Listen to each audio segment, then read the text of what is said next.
ये लो पहन लो चूड़ी, कायर कहीं के। अक्सर आप लोगों ने ये बात सुनी होगी ना कि महिलाएं जब गुस्सा होती हैं, आग बबूला हो जाती हैं पुरुषों से, तब अपनी चूड़ियां देते हुए कहती हैं कि ये लो पहन लो क्योंकि तुम कायर हो, तुम्हारे अंदर ये काम करने का साहस नहीं है, तुम साहसी नहीं हो और तुम दुर्बल हो, इसलिए ये चूड़ियां पहनो और घर पर बैठो, चूल्हा चौका करो। लेकिन इसका संकेत क्या है, चूड़ियां देने का संकेत क्या है, इस पर बात करने के लिए आया हूं और ये भी बताता हूं कि आखिर ये बात करने का आइडिया कहां से आया। आइडिया यहाँ से आया कि अभी लगभग एक हफ्ते पहले दिल्ली के मुख्यमंत्री अरविंद केजरीवाल को महिलाएं चूड़ियां दिखा रही थी लहराते हुए और कह रही थी कि आप इसी लायक हैं, चूड़ियां पहन लीजिए।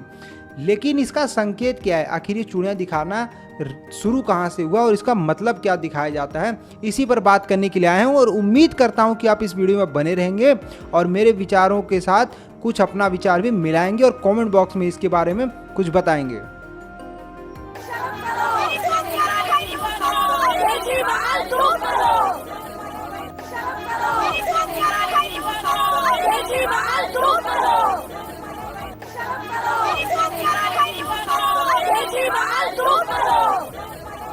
अक्सर आप लोगों ने देखा होगा कि कई सारी फिल्मों में, वेब सीरीज़ में और सीरियल्स में ऐसा होता है और असल जीवन में भी ऐसा होता है कि चूड़ियाँ फेंक कर मारी जाती हैं और दी जाती हैं, लहरा कर दिखाई जाती हैं, गिफ्ट में भी दी जाती हैं कि ये लो पहन लो क्योंकि तुम कायर हो। अरे तो भाई मेरे एफआईआर नहीं है, अब मेरे से बात मत करो, ठीक है? मैंने दे दिया, आप ऐसा करो, क्या मैं चूड़ी दे रही हूं, निकाल कर मेरे को भाई समझ आ रहा है, टीआई को चले जा, टीआई को जाके दे, मेरा क्यों दे रहे, मेरा क्यों दे रहे? अमित शाह के देना है, ये देश का होम मिनिस्टर है, चूड़ी पहन ले, चूड़ी पहन ले, अगर उनको नहीं हटा सकता तो। यहाँ मेरी आज बहन नहीं बैठी हुई स्मृति ईरानी जी, इन्होंने कहा था चूड़ियां भेजी जाएगी। अब तो स्मृति जी आप इस कैबिनेट में हैं, भेजने भी की जरूरत नहीं है, पहनाई दीजिए इनको चूड़ियां जो भी इस तरह से काम कर रहे हैं। मोदी शेर है, अरे मोदी जी को चूड़ी पहन लेना चाहिए जी। नीतीश कुमार चूड़ी पहन लो, चूड़ी पहन लो, चूड़ी पहन लो, नीतीश कुमार चूड़ी पहन लो, चूड़ी पहन लो, चूड़ी पहन लो। तो क्या चूड़ियां पहनना कायरता और कमजोरी की निशानी है, ये सवाल बनता है। आप कमेंट बॉक्स में जरूर बताइएगा। यदि हाँ वो कायरता की निशानी, कमजोरी की निशानी होती है तो फिर महिलाएं तो सालों से और सदियों से चूड़ियां पहनती आई हैं और थोड़ी बहुत चूड़ियां नहीं, पूरा बाजू भर भर के चूड़ियां पहनती हैं और पूरी उत्सुकता के साथ, पूरी खुशी के साथ और आज़ादी के साथ जाती हैं और मार्केट से, मेले में भी चूड़ियां खरीदने का एक रिवाज है। और सावन की चूड़ियां तो बहुत ज़्यादा फेमस हैं कि गोरियाँ कलाइयाँ पहना दे मुझे हरी हरी चूड़ियाँ, ये सारी चीज़ें और बहुत सारे गाने बने, फिल्मों के माध्यम से दिखाई गई हैं, चूड़ियों का जो है वो चूड़ियों की बड़ाई की गई है। तो क्या ये कमजोरी की निशानी है? मुझे तो नहीं लगता है कि चूड़ियाँ पहनना किसी भी तरीके से कमजोरी की निशानी हो सकती है, लेकिन हाँ वो आपको एक तरीके से रोकती जरूर है, आपके साहस में, आपके काम में बाधा जरूर बनती है, ये तो मैं मानता हूँ, लेकिन वो अलग टॉपिक है। फिलहाल क्या वैचारिक रूप से चूड़ियाँ पहनना कमजोरी की निशानी होती है? नहीं होती है। यदि आप मानती हैं, महिलाएं मानती हैं कि ये कमजोरी की निशानी है, तो ही तो वो जाके फला सामने वाले को गिफ्ट कर रही हैं कि चूड़ियाँ की लो, चूड़ी पहन लो, तुम इसी के लायक हो, यानी वो कमज़ोर है। तो यदि चूड़ी पहनने वाला कमज़ोर है तो उदाहरण देता हूँ, रानी लक्ष्मीबाई और रजिया सुल्तान, ये भी तो श्रृंगार करती थी। रानी लक्ष्मीबाई तो बाकायदा शादीशुदा थी, उनका एक बच्चा भी था और श्रृंगार करती थी क्योंकि हिंदू धर्म से थी और रानी थी। तो क्या वे कमज़ोर थी?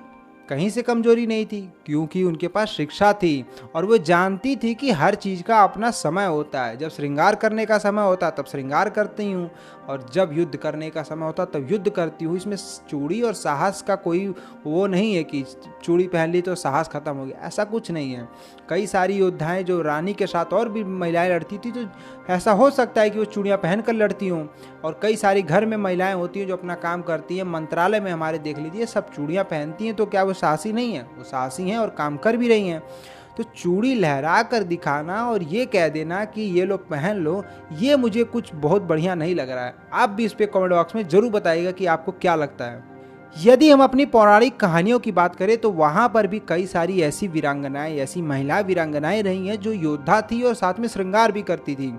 उदाहरण के तौर पर सीता एक वीरांगना थी, एक योद्धा भी थी, लेकिन वे पक्ष कहीं पर दिखाया नहीं गया है। लेकिन अमित त्रिपाठी की एक किताब लिखी गई है, नाम है सीता, वॉरियर ऑफ मिथिला। ये जो किताब है ये सीता के लाइफ पे दिखाई गई है और बताया गया कि वो कैसे एक योद्धा थी और वो युद्ध कला के बारे में सब कुछ है कि महिलाएं भी युद्ध करती थी, महिलाओं का भी युद्ध कला आती थी और ये सारी चीज़ें। और दूसरा वहीं से रामायण से उदाहरण है कि कैकेयी, ये तो सारा प्रसंग ही जो कैकेयी से शुरू होता है कि जब कैकेयी राजा दशरथ की मदद करती युद्ध में, तब राजा दशरथ उसको वरदान देते हैं कि 3 वरदान मांग सकती हो। तो मतलब वो योद्धा थी और युद्ध लड़ती थी तो ही तो वहाँ पर उसने जाकर बचाया। तो ये सारी चीज़ें वहाँ पर ये भी श्रृंगार करती थी। कैकेयी तो बहुत सुंदर भी थी, तभी राजा दशरथ उसके मोह में फंस कर रह गए थे। तो ये सारी चीज़ें हैं। सीता भी वीरांगना थी और कैकेयी भी वीरांगना थी। अब बहुत दूर जाने की जरूरत नहीं है, अभी बहुत जल्द की बात करते हैं। जब गुरु गोविंद सिंह थे, गुरु गोविंद सिंह ने अपनी सेना में महिलाओं को भी जगह दी थी। पुरुष के साथ साथ महिलाएं भी उनकी सेना में थी और बहुत ज़्यादा मात्रा में थी। तो पुरुषों को उन्होंने नाम दिया था सिंह और महिलाओं को नाम दिया था सिंहनी, यानी शेर और शेरनी। बहादुरी का नाम और बहादुरी की मिसाल, यानी गरज जाए तो सामने वाले का सीना थरथर कांप उठे, ये नाम दिया था। और वैसी बहादुरी उनके सेना में थी, चाहे पुरुष हो चाहे महिलाएं। तो क्या वे कमज़ोर थी? नहीं, उन्होंने तो अपने धर्म में बाकायदा प्रथा बना दी थी, ऐसा नियम बना दिया था कि कड़ा पहनना होता था, बड़ी शिखाएं रखनी होती थी, बांध के रखनी होती थी, कोई शिखा नहीं काटता था। इस प्रकार से उनका धर्म है। और भी कुछ और निशानियां होती थी, मेरे ख्याल से 10 और निशानियां थी जो उनको अपनानी होती। तो क्या वो कमजोरी की निशानी है? नहीं। क्या वे कमज़ोर हो गए? नहीं। उनके जैसा साहस तो और कहीं देखने को मिलता ही नहीं, ना सिर्फ पंजाब में, ना सिर्फ भारत में, बल्कि पूरी दुनिया में उनके साहस की जो है वो चर्चाएं होती हैं और उनके साहस की मिसालें दी जाती हैं कि साहसी हो तो सिखों जैसे हो, साहसी हो तो गुरु गोविंद जी के चेलों जैसे हो। तो ये बातें बोली जाती हैं। तो क्या चूड़ी और कड़ा वगैरह पहनने से कमजोरी आ गई? बिल्कुल नहीं, ये फालतू की बातें हैं। एक उदाहरण और देता हूँ कि अभी एक गुरु गोविंद सिंह के ऊपर मूवी बनी थी, कुछ साल हो गए हैं, नाम था 4 साहिबजादे। 2 पार्ट में मूवी थी। तो पहले पार्ट में क्या होता है कि जब गुरु गोविंद सिंह को छोड़कर 40 उनके जो योद्धा होते हैं, सिख होते हैं, वे चले जाते हैं। छोड़कर इसलिए चले जाते हैं, भूखमरी वगैरह आ जाता है, वो आप मूवी में देखेंगे।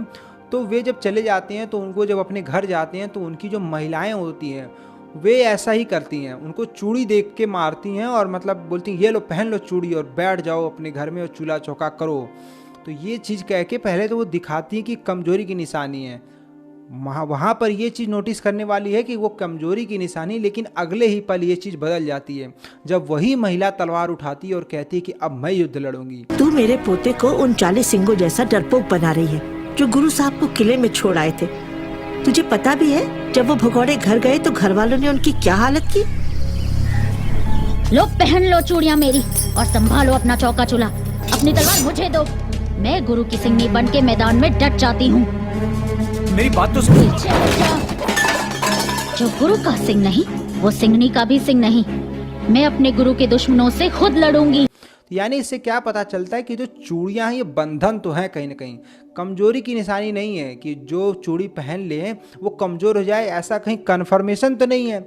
लेकिन एक चीज़ और है कि चूड़ी पहना के आप कुछ समय के लिए बंधन में रख सकते हैं, लेकिन जो विचार है वो आज़ाद होना चाहिए। तो महिला ने चूड़ी तो पहन रखी थी, लेकिन वो चूड़ी उतार के अपने पति को ऐसे देती है और फिर कहती है ये लो पहन लो चूड़ियाँ और लाओ तलवार, मैं युद्ध लड़ूंगी, मैं बनूंगी अपने गुरु की सिंहनी, ये कहती है। और मूवी बहुत दमदार है, देखेंगे तो बहुत कुछ सीखने को भी मिलेगा। ये बोलते समय आप किसी और चीज़ का प्रतीक लगाइए तो अच्छा लगेगा। आप कुछ और दे दीजिए उनको पहनने के लिए, पुतला जला दीजिए, नेता है क्या हो गया, पुतला जलाने में क्या दिक्कत है, उनका पुतला जला दीजिए। लेकिन चूड़ी देकर आप अपना अपमान कर रही हो। चूड़ी बहुत मतलब खास चीज़ होती है, देवी को चढ़ाया जाता है और भी बहुत सारी जगहों पर चढ़ाया जाता है। तो मुझे नहीं लगता है कि कोई बहुत बढ़िया तरीका है किसी का अपमान करने का, किसी को आलोचना करने का। पुतला जला दीजिए।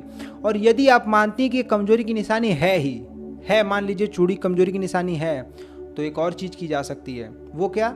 वो ये किया जा सकता है कि चूड़ी उनको दे दीजिए, लेकिन प्रण ले लीजिए कि ये कायरता की निशानी है, उनको दे रही हूँ, आज के बाद मैं इस चूड़ी को त्याग रही हूँ, मैं नहीं पहनूंगी आज से, क्योंकि ये कायरता की निशानी, ये कमजोरी की निशानी है। ये भी आपसे नहीं होगा।